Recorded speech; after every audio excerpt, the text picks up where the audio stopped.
రామాయణం గురించి తెలియని భారతీయులు ఉండరు. తండ్రి మాట కోసం అడవులకు వెళ్ళిన రాముడి పుట్టుక, సీతారాముల వనవాసము, రామరావణ యుద్ధం లాంటి విషయాలను చాలా మంది తెలుసుకునే ఉంటారు. అయితే వాల్మీకి రచించిన సంస్కృత రామాయణము శ్లోకాలతోనే ఉంటుంది. దీన్ని ఇతర భారతీయ భాషల్లోకి అనువదించారు.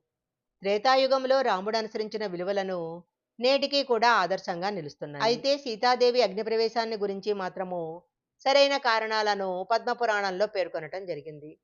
అరణ్యవాసంలో ఉన్నప్పుడు సీతాదేవిని రావణుడు అపహరించి లంకలో బంధించాడు. అశోకవనంలో సీతను బంధించిన విషయము హనుమంతుడి ద్వారా తెలుసుకున్న రాముడు విముక్తి కలిగించటానికి రావణాసురుడిని సంహరించాడు. అయితే రావణాసురుడిని సంహరించిన తరువాత సీతాదేవిని రాముడు అగ్నిప్రవేశం చేయించి తన స్వచ్ఛతను నిరూపించుకోమన్నాడని అందరూ నమ్ముతుంటారు. కానీ సీతాదేవి అగ్ని పరీక్షకు పరిత్యాగానికి ఎలాంటి సంబంధము లేదు. రావణుడు సీతాదేవిని అపహరించే సమయంలో మాయాసీత అతని వెంట వెళ్ళింది. వాస్తవానికి రాముడు మాయాసీతను పంపి నిజమైన సీత గురించి తెలుసుకోవటానికే అగ్నిప్రవేశం చేయించాడు. ముని రూపంలో వచ్చిన రావణాసురుడికి శ్రీ మహాలక్ష్మి సీతగా అవతరించిందన్న విషయం తెలియదు.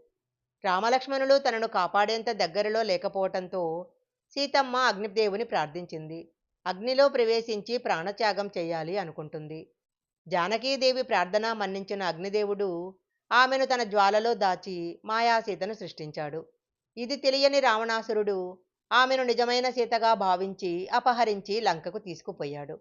సాక్షాత్తు శ్రీ మహావిష్ణువే రాముడిగా అవతరించి ధర్మ సంస్థాపన కోసం రావణాసురుడితో యుద్ధం చేశాడు.